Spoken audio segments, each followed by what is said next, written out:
Halo guys, bikin roti pao yuk yang empuk-empuk.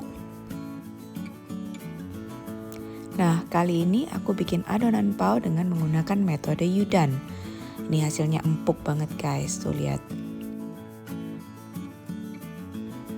Gak bohong guys, ini hasilnya benar-benar lembut dan soft banget.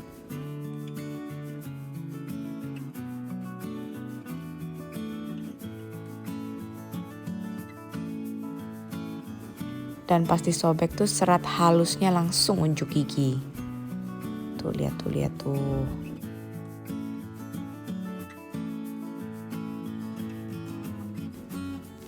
Ini aku pelintir modelnya, aku bentuk seperti gelung konde.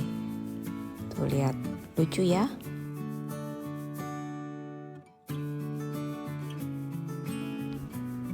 Sobek lagi, aduh gemes banget. Nggak bisa lihat roti pao ini diem-diem sendirian. Oh ya guys, karena adonan dibuat dari metode Yudan, maka selain lembut, pao ini juga mempunyai tekstur yang chewy gitu. Dan saking ringannya, aku tuh bisa makan 2-3 sekaligus.